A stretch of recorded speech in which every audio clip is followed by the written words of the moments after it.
On va traiter lors de ce module ITIL. ITIL, si vous permettez, c'est l'abréviation de IT Infrastructure Library. Je vais mettre en zoom 150.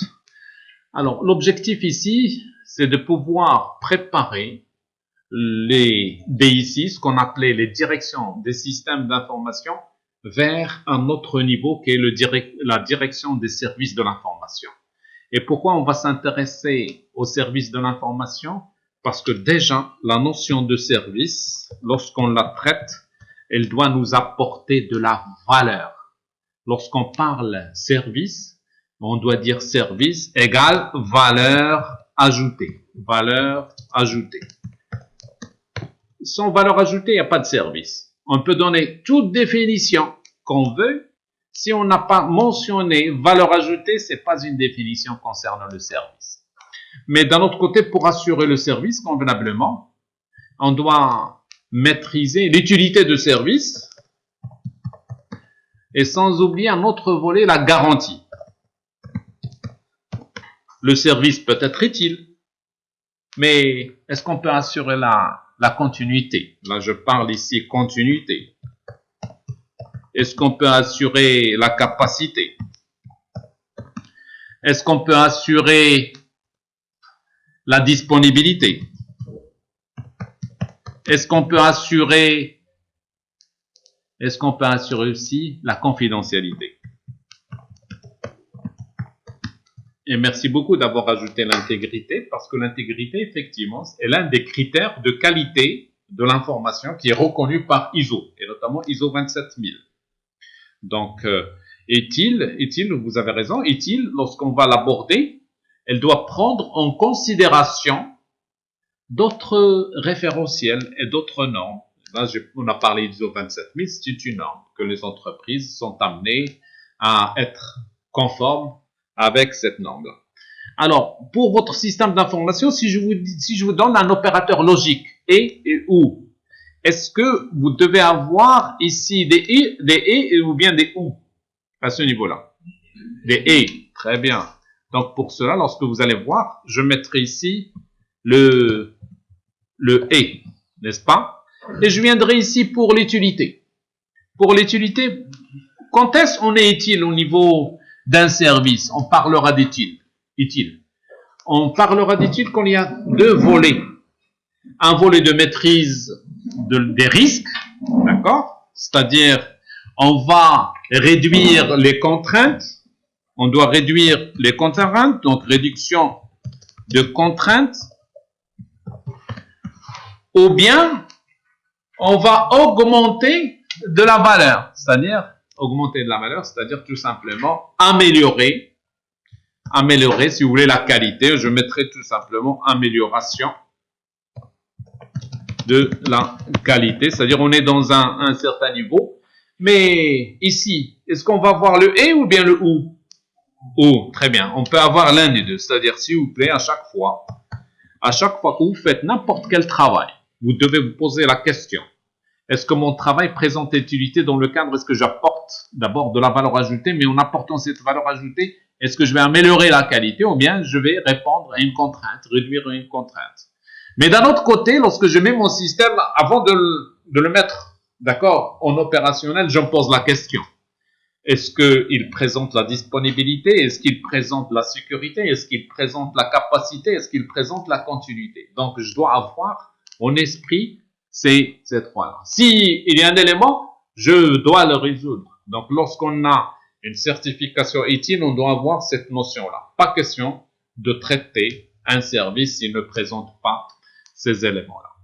Donc, mais si je vous dis à travers ceci, un service, est-ce qu'il doit présenter l'utilité et ou la qualité? Qu'est-ce que vous allez me répondre ici? Est-ce que je vais mettre ici et ou bien ou? Qu'est-ce que je vais mettre là? Utilité garantie pour le service. Et, vous avez raison. Et, très bien. Et là, on a commencé à parler de service. Maintenant, lorsqu'on doit mettre en place un service au niveau de l'entreprise, je vais mettre un service. À votre avis, Est-ce que je viens l'introduire comme ça en tant que moi informaticien, je le mets directement au niveau de de ma DIC, de ma direction des systèmes d'information, ou bien la direction des services de l'information. Mais ce terme-là, direction, j'aimerais bien que ça résonne parce que on a beaucoup à faire pour introduire cette notion-là de service de l'information au niveau de l'entreprise, et l'information, elle se dirige dans ce sens-là, principalement dans ce sens-là. Disons, maintenant que nous avons la notion de service, je vais zapper le service et je vais dire comment je vais traiter le service. Comment, à votre avis, comment je traite le service? Lorsque je traite le service, je le traite en un certain nombre de phases. Un certain nombre de phases. Alors, ces phases doivent correspondre au cycle de vie. Je parlerai phase de cycle de vie de service. Très bien. Les phases de cycle de vie de service, je vais mettre en place un certain nombre d'étapes qu'à chaque fois que je dois introduire un service, je dois respecter ces étapes. Est-ce que, à votre avis, dans une entreprise digne de son nom-là, est-ce que le service doit être apporté directement par l'informaticien? Non, ça m'étonnerait. Il doit respecter, si vous voulez, la stratégie.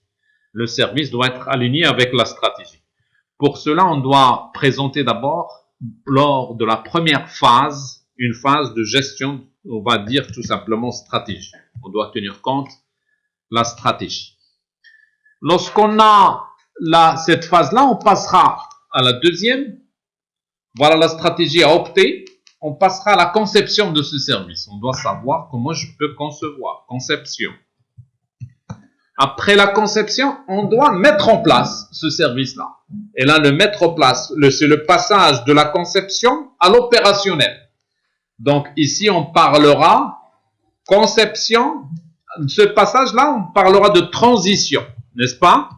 Transition. Et finalement, on aura les opérations, ou bien exploitation. Là, ce terme-là, il y a deux termes qui... Opération, je mets opération avec « et » accent pour montrer que c'est un terme français. Et nous avons exploitation. Exploitation qui est un terme aussi français qui dit l'exploitation. Vous savez, l'exploitation, lorsque nous avons le service, on va traiter le service, on va mettre en... C'est-à-dire, après avoir mis, on va l'exploiter, le service. Operation, ça veut dire aussi la production. Mais je préfère garder la traduction officielle annoncée par utile, qui est l'exploitation. Donc, lorsque nous avons l'exploitation. Et lorsqu'on a ces 4 phases, lorsqu'on a mis en place les 4 phases pour le service, qu'est-ce qu'il faut faire? Il faut tout le temps qu'on rentre dans un cycle, si vous désirez, de qualité. Et ce cycle de qualité, il se base sur la roue de Deming. Plan, do, check, act. Il doit continuer cette roue-là. Plan, do, check, act. Plan, do, check, act. Et là, cette roue de Deming, elle sera représentée par cette étape, par cette phase qui est appelée la phase amélioration continue. Amélioration continue. Alors, donc, ça c'est les phases. Après avoir mis les phases, en réalité, à l'intérieur de ces phases-là, on doit présenter des process. Pourquoi? Parce que aujourd'hui, l'entreprise a vécu un certain nombre de modes managériaux. Sans parler du mode classique, le mode hiérarchique, on est passé en mode matriciel avec tout ce qui a été apporté par porteur, et nous sommes passés au niveau mode projet, et maintenant, on parle du management par process. Tout ce qu'on fait au niveau de l'entreprise doit être assujetti à un process.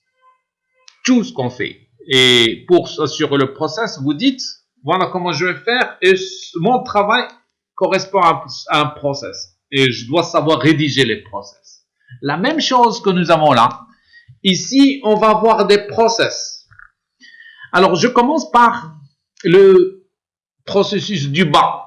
D'accord? Pourquoi? Pour savoir, lorsque nous avons des services, c'est-à-dire exploitation, je commencerai par l'exploitation. Lorsque nous avons un service, comment je peux l'exploiter? Alors, lorsque je vais l'exploiter, je dois être à l'écoute bien sûr, il l'utilise. Maintenant, le service que j'ai présenté, il l'utilise.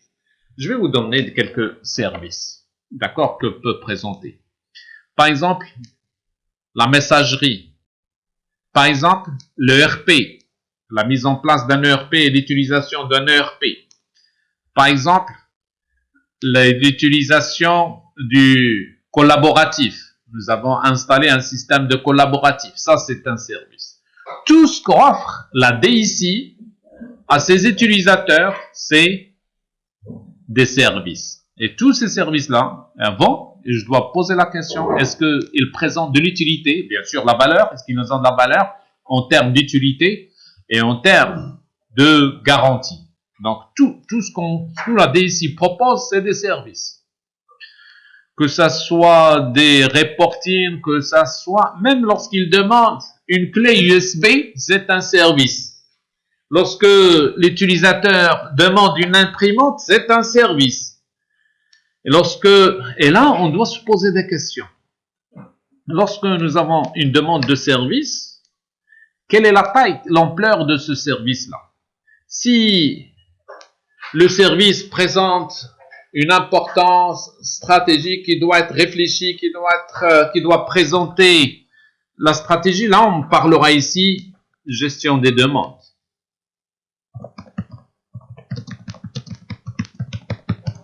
Et là, lorsqu'il est petit, lorsqu'il demande une clé USB, je ne vais pas déranger la stratégie. Je vais présenter là la gestion des requêtes. Alors, je reprends. On a déjà compris qu'il y a des niveaux, si vous désirez. Ces niveaux-là, on a respecté aussi les niveaux de l'entreprise à travers ITIL. Quels sont les niveaux de l'entreprise? Nous avons le niveau stratégique qu'on retrouve ici. Nous avons le niveau tactique qu'on trouve là. Et nous avons le niveau opérationnel qu'on retrouve ici. Donc, c'est pourquoi ITIL présente une adéquation avec l'entreprise? Parce qu'il respecte aussi la démarche structurelle de l'entreprise à travers niveau stratégique, niveau tactique et niveau opérationnel. Et en plus de cela, il présente une activité assurée par les process. On est dans le management de process. Je continue. Lorsqu'on est au niveau opérationnel, il y a des requêtes, oui. Et même au niveau opérationnel, il se peut que l'utilisateur fasse appel à vous pour traiter, par exemple, un incident. N'est-ce pas? On va mettre ici gestion des incidents. Et lorsqu'on est sur un incident, l'utilisateur vous déclare un incident, et là je suis obligé, parce que c'est une notion qui est très importante, qu'il faut maîtriser. Il faut maîtriser par exemple notion incident, je vais parler un mot, notion incident, et le passage de l'incident au problème. Je vais dire un mot pour assurer ceci, parce que il se peut qu'on ait un incident, et par la suite je vais passer gestion des problèmes. Je vais présenter, après on donnera les définitions nécessaires pour cela, mais je vous donnerai l'idée de base du passage de l'incident au problème. Alors, lorsqu'on est sur un incident, le service qui va s'en occuper, donc déjà un service. Alors, classiquement, ce service-là, lorsque un utilisateur a un problème, il appelle, qui à l'époque, il appelait le help desk. Aujourd'hui, on doit disposer d'une fonction appelée centre de service. Et là, j'ai appelé fonction. Ici, j'ai les process et là, je vais les fonctions. Les fonctions, c'est quoi les fonctions?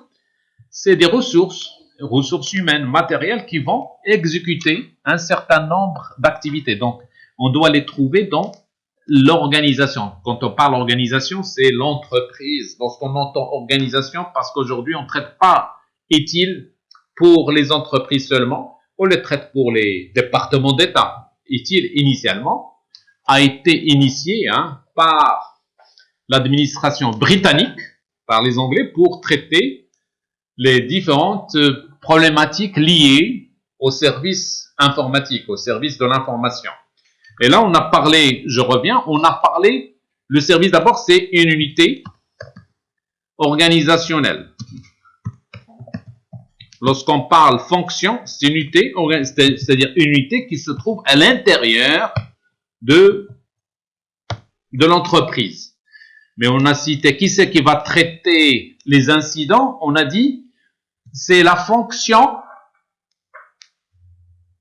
centre de service. Centre de service. Et ce centre de service, on va l'appeler SPOC. SPOC, c'est Single Point of Contact.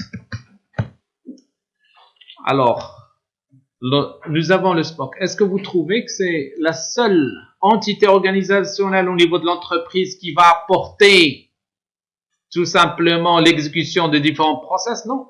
Il y a d'autres unités organisationnelles. On a donné celle-là qui va répondre aux différents incidents et problèmes. Alors, je donnerai une autre organisation, laquelle que je donnerai? Je donnerai, par exemple, l'entité gestion des opérations. Nous avons aussi gestion technique. Gestion technique. Et finalement, nous avons gestion des applications. Alors, effectivement, nous avons centre de service, opération technique. Là, c'est les 4 fonctions. Dans toute entreprise, on doit avoir les 4 fonctions. Moi, de temps en temps, je vais vous donner quelques petites astuces pour apprendre rapidement les différentes composantes utiles. Par exemple, pour se rappeler des fonctions, il faut se rappeler de SOTA. S-O-T-A. Centre de service, gestion des opérations, gestion technique et gestion d'applications. Donc, des applications. Alors, le centre de service, c'est le Single Point of Contact. À chaque fois que vous avez un contact, il faut s'adresser à ce centre de service. Gestion des opérations. Gestion des opérations, c'est ce qu'on appelle l'entité qui va s'occuper de l'exploitation. Qu'est-ce que ça veut dire l'exploitation? Ceux qui vont mettre en place les sauvegardes fin de journée, ceux qui vont l'administration de base de données, l'administration de réseau, tout ce qui est, si vous désirez, opération. D'accord? Le réseau, il y a quelqu'un qui va rajouter, et nous avons technique. Technique, c'est eux qui vont mettre en place l'infrastructure nécessaire pour la mise en place. C'est eux qui vont s'occuper, si vous voulez, de l'architecture technique du système qui est mis en place. Et les applications, c'est le développement. D'accord? Le développement, en respectant le cycle de vie de développement, le SDLC, Software Development Life Cycle, en commençant par l'expression des besoins, l'analyse, la conception, le codage et le test. C'est ce cycle de développement, on doit le retrouver à ce niveau-là. Donc là, lorsqu'on est dans le niveau de l'entreprise, on doit trouver ces éléments-là.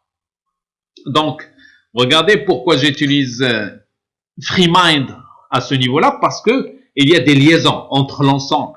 Lorsque j'ai parlé de l'incident, mais qui c'est qui va traiter l'incident? C'est le SPOC, d'accord? C'est le centre de service. Et lorsque j'ai le centre de service, maintenant je vais revenir à notre notion qui est l'incident et le problème.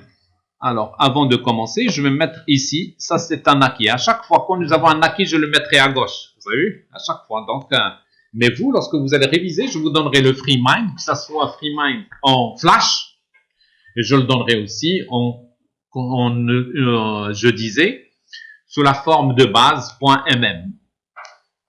FreeMind. Alors, je suis sur un point qui est très important là. Je vais concentration totale. Je vais se concentrer totalement sur la notion incident et la notion problème. Lorsque quelqu'un qui a un événement qui affecte négativement son application ou bien son service de l'information qu'il utilise, par exemple un ERP, la messagerie, par exemple je reçois pas les messages aujourd'hui, j'ai un problème de liaison TCP, un liaison de liaison Internet, j'ai un problème de ceci, j'ai un problème. Lui, l'utilisateur, il va parler toujours de problème. Il ne vous dira jamais incident. Il va appeler. Allô? C'est le centre de service? J'ai un problème. Oui, quel problème? Là, c'est le Spock qui parle. Parce qu'il ne doit pas s'adresser ni à un monsieur tel, ni à madame tel. Il va s'adresser au Spock, single point. Voilà, j'arrive pas à envoyer les messages. La connexion, elle est parfaite. J'accède à l'Internet.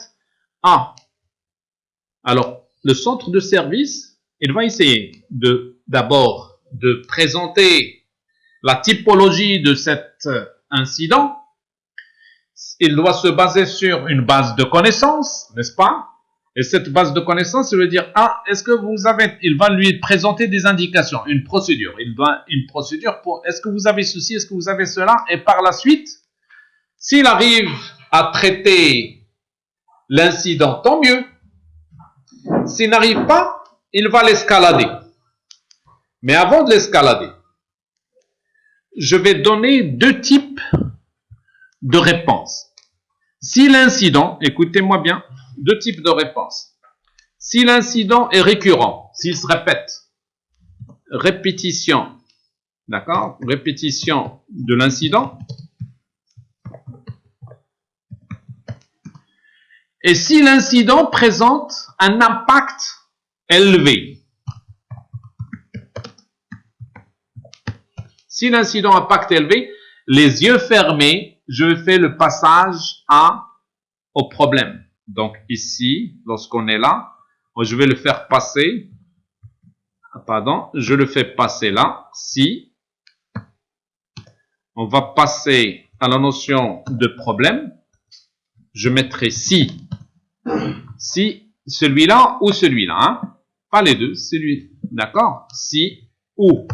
Si l'incident se répète, ça devient un problème. Et si l'incident est grave, c'est-à-dire qu'il y a un blocage d'un grand volume d'activité au niveau du système d'information, ou bien les messages qu'on va recevoir présentent un caractère, si vous voulez, d'importance au niveau du business très élevé, systématiquement, ça devient un problème. Je ne vais pas réfléchir, hein, ça devient un problème. Et lorsqu'on est à partir du problème, qu'est-ce qu'on va faire? On va effectuer une recherche des causes et la solution. Et solution. On peut avoir solution avec S.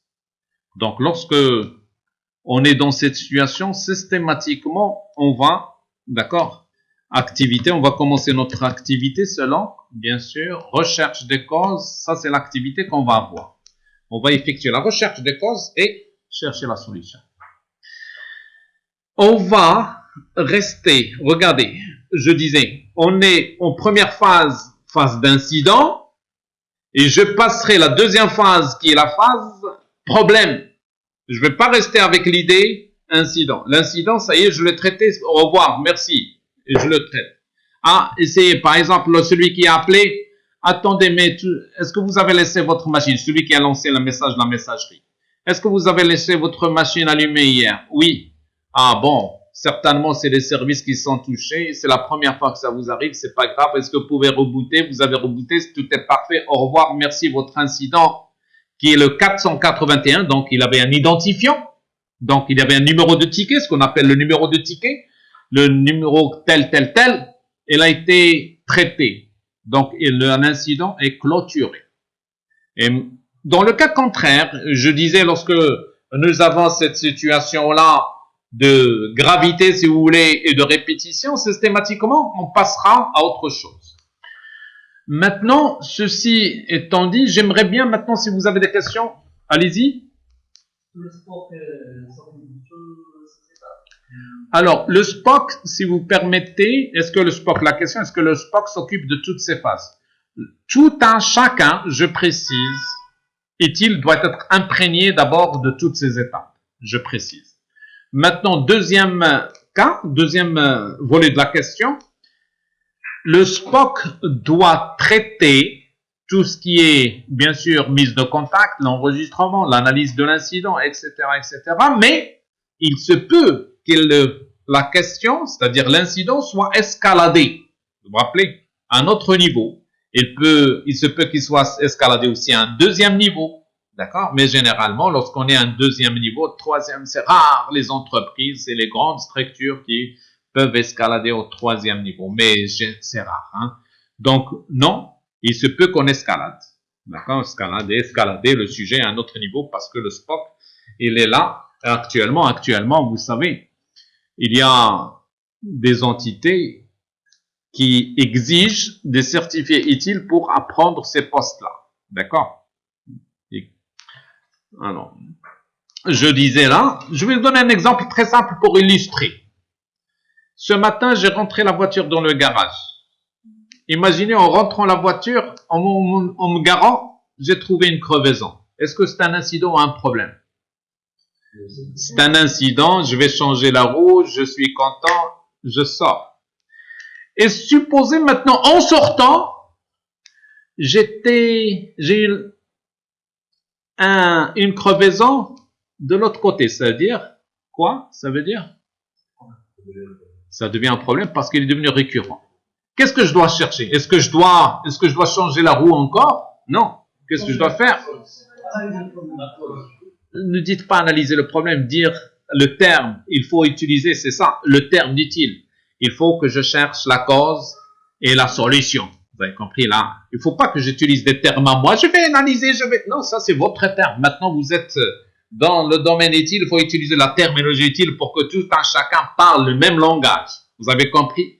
Parce que si on parle chacun parlera son propre langage, qui sait qui va écouter l'autre? Donc, on se retrouve avec le concept de la tour de Babel. Vous vous rappelez? Alors ici, on va parler le même langage. Vous avez compris? Alors, on va passer à un stade de problème et on va chercher les causes et la solution. Bien sûr, vous avez raison, lorsqu'on effectue la recherche de la cause, on va effectuer de l'analyse.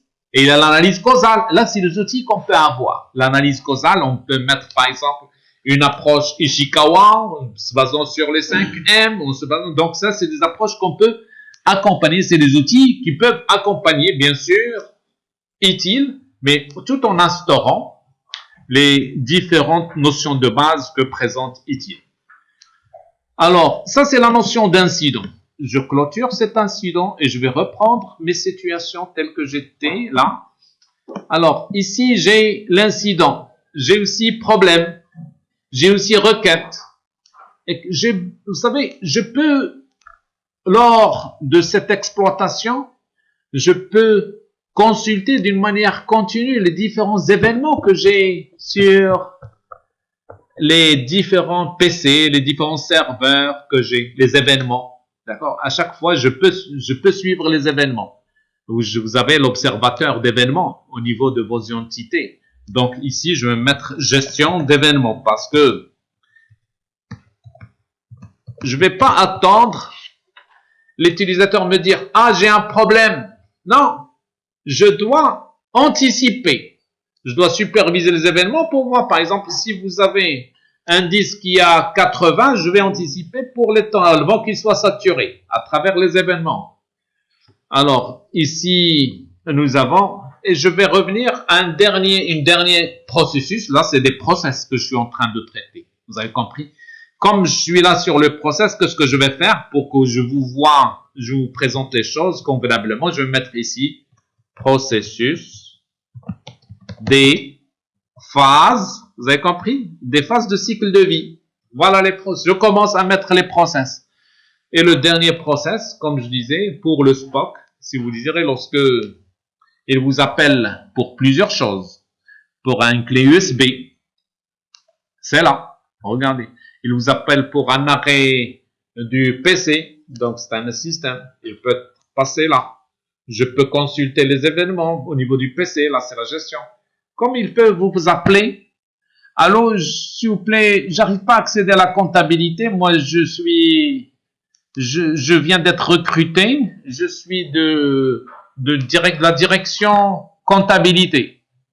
Ah, pardon, vous êtes de la direction comptabilité, vous avez quel ID? Voilà, j'ai l'ID par exemple 10441-12.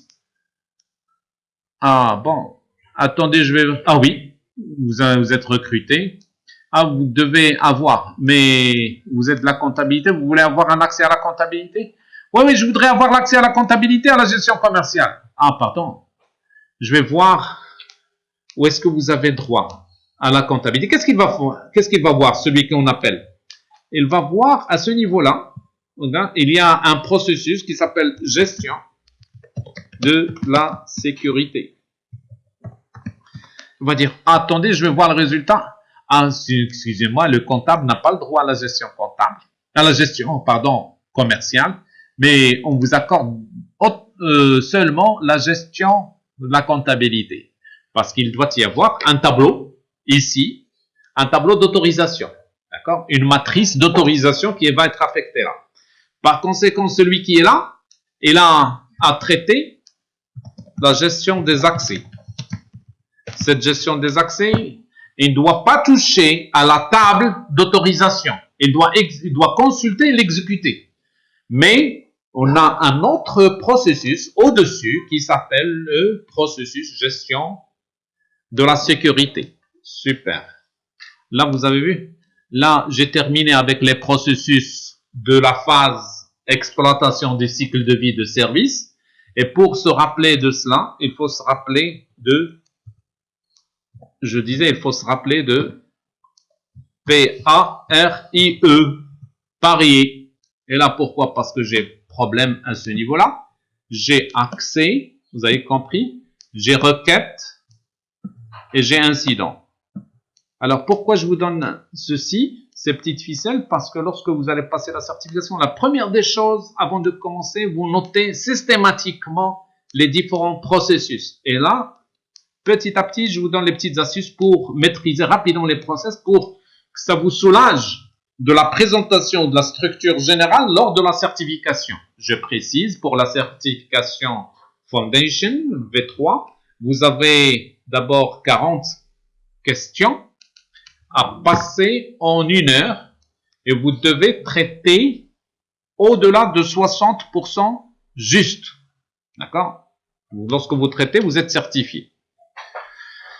Alors, nous avons là la gestion, je commence, là on a traité cette partie-là, vous avez compris? Cette partie-là on l'a traitée, c'est pari.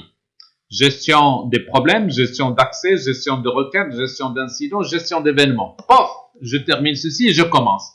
Là je vous ai présenté tout simplement des processus et je vous ai montré les liaisons de ces processus et ces processus-là doivent être exécutés par SOTA, par SOTA.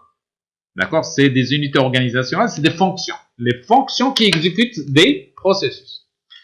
Alors, je continue. Nous avons ici gestion des demandes, mais nous avons aussi la gestion de la stratégie. Lorsque nous avons une stratégie, elle passe obligatoirement par cette phase-là. Hein? Un service, pardon, il passe obligatoirement par cette phase. Nous avons ici, lorsque nous avons décidé d'un service, il faut le mettre dans le pipe pour la réalisation, ce qu'on appelle le pipe. Et pour le pipe, on doit gérer le portefeuille de services. Gestion du portefeuille des services. Alors, ici, nous avons la gestion du portefeuille. Et lorsqu'on décide d'un service, on doit à chaque fois consulter, est-ce que nous avons la capacité d'offrir ce service-là, n'est-ce pas? Est-ce que lorsque je vais décider de ce service, qu'est-ce que je dois faire? Je dois voir, est-ce que la capacité technique, et si j'ai la capacité technique, je me pose la question, allez-y. La capacité technique, je vais voir cette capacité-là à ce niveau-là. Gestion de la capacité. Cette gestion de capacité, elle sera très sollicitée par la stratégie. À chaque fois, on aura consulté la capacité de système. Par exemple, je vous donne un exemple. Je voudrais mettre en place une liaison directe avec mes fournisseurs pour que je puisse générer automatiquement les différentes commandes à mes fournisseurs pour optimiser. Oui, c'est un service que je dois vous apporter, mais est-ce que nous avons la capacité de traiter cela? je vais voir la capacité. À chaque fois, je vais voir la capacité. À chaque service, je vais voir la capacité. Par conséquent, celui-là, il sera très sollicité. Hein. Je peux le mettre en haut, sollicité. À chaque fois, on va dire, est-ce que j'ai la capacité? Donc, c'est le service, c'est le processus qui est très sollicité par la stratégie. Et bien sûr, ça, c'est la capacité technique, mais sans oublier la capacité financière. Et là, on est obligé d'avoir la gestion de la finance. Très important. Et je termine là, d'accord, les process. Nous avons 4 process à ce niveau-là. Ce qu'on appelle tout simplement 2 SDF, les SDF, hein, 2 SDF, pour se rappeler, c'est aussi simple. 2 SDF. Nous avons 2 S, stratégie, service, demande et finance. 2 SDF. Maintenant, lorsque nous avons décidé au niveau de notre stratégie, de notre portefeuille, le portefeuille de service, qu'est-ce qu'il comprend, le portefeuille de service? Le portefeuille de service. Il va englober tous les services que nous avons au niveau de l'entreprise. Que ce soit les services, comme on avait dit, qui sont en pipe, n'est-ce pas, vous vous rappelez? Que ce soit les services qui sont offerts à un moment donné au client, ce qu'on appelle le catalogue. Lorsque vous offrez un service à un client, il doit se trouver dans le catalogue. Catalogue de services. Et sans oublier qu'on peut avoir aussi des services qui sont en retrait. Le retrait. Donc là, c'est le portefeuille de services. Les services qui sont en pipe. Et là, l'utilisateur, il ne voit que ça. Vue, je mettrai vue utilisateur ou bien vue client. Je l'appellerai client. De préférence parce qu'on va lui offrir un service à qui on offre un service au client. Donc notre utilisateur, c'est notre client. Paf, on mettra ça ici parce que ça y est, c'est bon. On a vu ce que c'est qu'un portefeuille. Allez, on reprend. Et puisque nous avons parlé tout à l'heure de catalogue, je vais mettre le catalogue maintenant, n'est-ce pas? Allez-y, gestion du catalogue. Hein? Gestion du catalogue.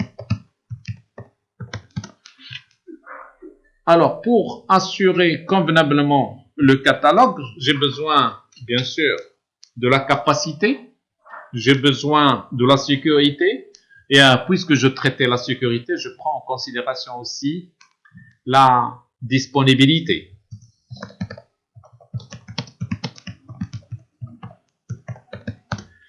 Disponibilité.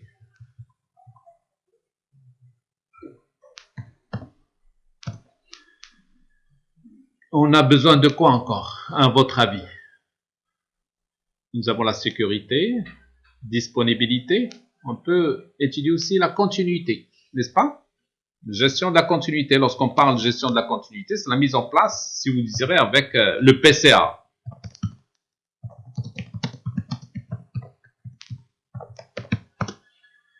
Alors, nous avons la continuité.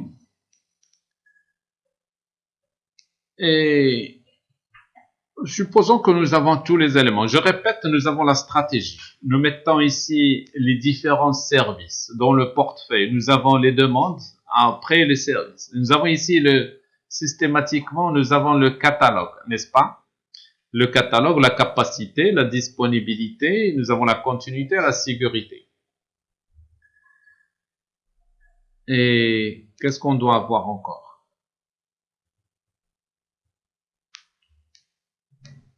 On peut anticiper, passer à la transition. À la transition, lorsqu'on va effectuer la transition, on doit savoir d'abord sur quoi on va mettre en place notre système. D'accord? Sur quoi? Sur des composants, des éléments de composants. C'est, comme on peut appeler ça, c'est les actifs. Les actifs du système d'information. Les actifs, c'est le patrimoine, les machines, les ressources humaines, tout ça, c'est les actifs. On doit savoir, on doit nous occuper de la gestion des actifs. On doit aussi prendre en considération les changements. D'accord? D'accord, on va procéder aux changements, gestion des changements. Alors, nous avons les actifs, les changements, on doit nous occuper aussi de la mise en place.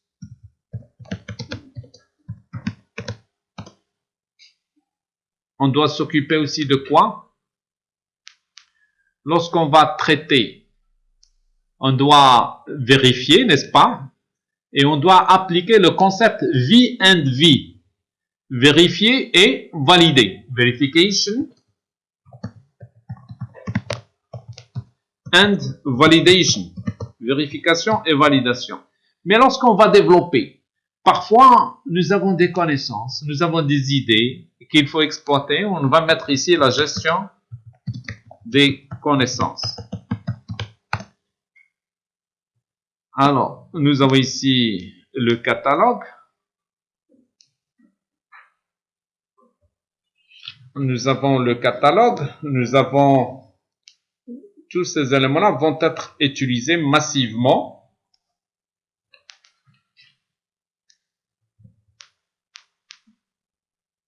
Donc, on disait concernant les actifs, ils permettent de traiter tout le patrimoine en termes infrastructure, en termes ressources, en termes logiciels, en termes politiques, en termes sécurité. Tous les éléments des composantes au niveau de la DSI, on le trouve à ce niveau-là.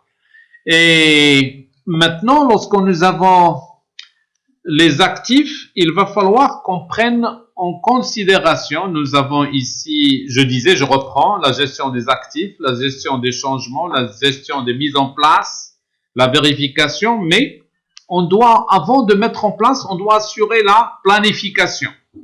Donc, la planification est très importante parce qu'on doit, lorsqu'on est à ce niveau-là, on doit procéder à une priorité à ce niveau-là d'installation. Est-ce qu'on va installer le réseau avant le serveur? Est-ce qu'on va installer le serveur avant? C'est des questions qu'on doit se poser à ce niveau-là. Là, on est A, C, M, C. D'accord? Et nous avons ici vérification. On peut l'appeler aussi évaluation. Hein? Évaluation avant la validation. Évaluation et vérification. Alors là, on a terminé avec cette phase-là. Les processus de la phase de transition sont les actifs, le changement, la mise en place, la planification, l'évaluation, la vérification et la connaissance. Donc ici, pour se rappeler, je vais mettre ici pour des raisons de lecture, ACMC, PEV, pour se rappeler, ACMC, PEV. Et là, je mettrai ACMC, voilà, je mettrai à ce niveau-là, ACMC, PEV pour traiter. Alors, nous avons, voilà, ACMC, PEV. Très bien. Nous avons ici ACMC, PEV. Donc, j'ai terminé avec celle-là. Et j'ai terminé, bien sûr, avec la stratégie, les process de la stratégie. Maintenant, je reviens à la conception. Lorsque nous avons le catalogue de services, au niveau de la conception, je disais, lorsque nous avons le catalogue de services, là, cela sous-entend de services, hein. Je ne vais pas mettre service. Je ne l'avais pas mis parce que ça... Donc, lorsque nous avons le catalogue de services, c'est-à-dire on doit déjà déterminer qui c'est les clients de ce service-là. Et lorsqu'on détermine les clients, nous devons nous engager à offrir un service avec un seuil et avec un niveau. Et pour déterminer ceci, on va mettre ce qu'on appelle les SLA, les Service Level Agreements, les niveaux de service. Donc ici, on va mettre la gestion des niveaux de service. Et pour traiter là, nous avons la gestion des niveaux, la gestion de continuité, la disponibilité. Très bien. Et sans oublier un point qui est très important, c'est que lorsque nous avons au niveau de la conception, on est amené à être en relation pour les niveaux de service avec les clients, ici les niveaux de service avec les fournisseurs. Donc, je dois mettre en place la gestion des fournisseurs. Alors là, on se retrouve avec la gestion du catalogue de services. Donc, CNCD, CSF. Donc, on mettra comme ça. CNCD, CSF. Super. Alors là, on se retrouvait avec tous les process que nous avons. Alors, je vous laisse le soin de compter le nombre de process. Je vais mettre ici, tout simplement, à 100. Voilà. Nous avons combien de process ici? Nous avons 1, 2, 3, 4, 5, 6, 7, 8, 9, 10, 11, 12, 13, 14, 15, 16, 17, 18, 19, 20, 21, 22, 23 et sans oublier celui-là, nous avons 24 processus. Donc, on va mettre ici les 24 processus d'utile. Voilà. On se retrouve. Qui c'est qui va exécuter ces processus? C'est cela. SOTA. J'aimerais bien savoir si vous avez des questions jusqu'ici. Alors, je vous laisserai le soin maintenant d'écrire. Alors, la deuxième phase, on va voir le détail de tous ces éléments-là. On va traiter chaque composante et l'objectif final, c'est la maîtrise, bien sûr, des concepts. Et on voudrait, à chaque fois qu'on veut mettre un concept, on va le mettre en relation avec ce qui existe pour avoir la maîtrise totale. Le raisonnement est très important. On ne voudrait pas apprendre 1, 2, 3, 4 les différents process points. On voudrait qu'on sache comment on manipule ces process au niveau d'une direction des services de l'information. On voudrait aussi qu'on se prépare convenablement à la certification utile.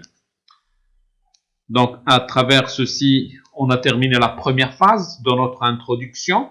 Maintenant, on va traiter les autres modules. Pas de questions jusqu'ici? Maintenant, si vous n'avez pas de questions, moi j'ai des questions. J'ai des questions. Allez-y. On va arrêter cette partie. Je mets stop. Donc, et afin de traiter convenablement ceci, on doit affecter chaque processus que nous avons cité. Affectation, là, on parlera d'affectation. Chaque processus a un propriétaire et un manager et un gestionnaire. Donc, le processus doit disposer, chaque processus, je vous disais, doit disposer d'un propriétaire et aussi d'un gestionnaire. La même chose, on doit avoir le processus et on doit avoir aussi le service. Le service doit disposer la même chose d'un propriétaire de service. Si je mets copie et je ramène là, et je ramènerai aussi à ce niveau-là. Donc, lorsqu'on assure les affectations, on est obligé de présenter des caractéristiques des différents intervenants. D'une manière générale, c'est le propriétaire et le gestionnaire. Le propriétaire d'un service, c'est lui qui paye le service. D'accord? Le propriétaire, c'est lui qui paye le service. Et le gestionnaire, c'est lui qui assure à la fois les différentes mesures de qualité, les mesures d'amélioration, les différentes mesures de délai, les mesures des coûts. Donc, il doit gérer tous ces éléments-là. Mais pour traiter convenablement les différentes activités qui sont liées à un processus ou bien les différentes composantes d'un service, on est obligé d'affecter des affectations, oui, selon la responsabilité, selon celui qui va approuver, l'approbateur, selon celui qui va consulter et selon celui qui va être informé. Et là, on présente la matrice RACI. On commence R, A, C, I. R, c'est le responsable. Et lorsqu'on dit c'est le responsable de l'exécution, autrement dit, à chaque fois que nous avons une question relative à l'exécution, on s'intéresse au responsable. A, on préfère mettre le terme en anglais, accountable. Accountable, pourquoi je préfère? Parce qu'il faut le lier à la validation du coût. Celui qui paye, celui pour lequel on va assurer la comptabilisation. Accountable. Et celui qui approuve. Donc, il n'y a pas quelqu'un qui approuve, il n'y a que lui qui approuve. Il n'y a pas quelqu'un d'autre, un et un seul qui approuve. On mettra un et un seul qui approuve. On ne peut pas avoir plusieurs. On ne peut pas avoir une activité sans accountable, sans approbateur. Et nous avons le C.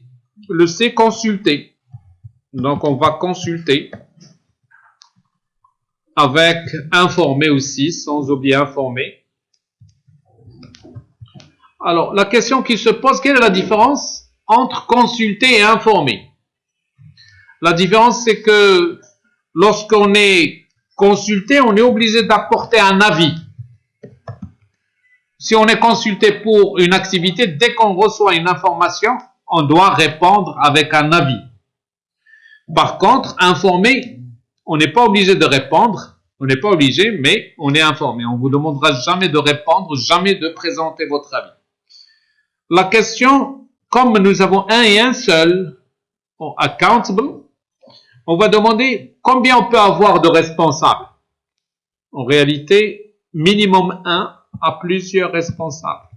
On peut avoir un responsable technique, un responsable, par exemple, réseau, un responsable système, un responsable base de données, mais chacun va traiter sa responsabilité selon son champ de spécialité. Et concernant le nombre de consultés, on peut ne pas en avoir, mais comme on peut avoir plusieurs, donc 0 ou plusieurs, la même chose pour informer, 0 ou plusieurs. Là, ça nous a permis d'avoir la matrice RACI. Cette matrice doit être appliquée au processus et précisément aux activités des processus. Et on doit prendre en considération le même esprit là. Celui qui assure, celui qui approuve, c'est le propriétaire qui valide. C'est le propriétaire qui valide. Donc, on ne peut pas donner la validation à quelqu'un d'autre que celui du propriétaire. La même chose ici. Qui c'est qui valide le processus? C'est le propriétaire. Ceci nous amène à présenter ces volets-là. Maintenant, pour apporter un service de la technologie de l'information, IT Services, on doit prendre en considération les 4 P. Quels sont ces 4 P? Oui. Attendez. 4 P. Donc, people, process, le processus. Nous avons, on doit tenir compte aussi du produit, product, avec finalement tout ce qui est fournisseur, partenaire, tout ce qui est fournisseur. Donc, à chaque fois qu'on doit pour apporter un nouveau service, on doit prendre en considération les 4 P. People, c'est-à-dire quelles sont les personnes qui vont mettre en place ce service et pour qui. Process, quel est le processus à suivre qui va nous apporter ce produit. Donc, je suis obligé de modéliser ce processus-là. Le product, on va définir bien sûr le product selon les fonctionnalités tout en tenant compte aussi des SLA, Service Level Agreement, et les partenaires, la prise en charge de partenaires et leur apport en ce qui concerne le service.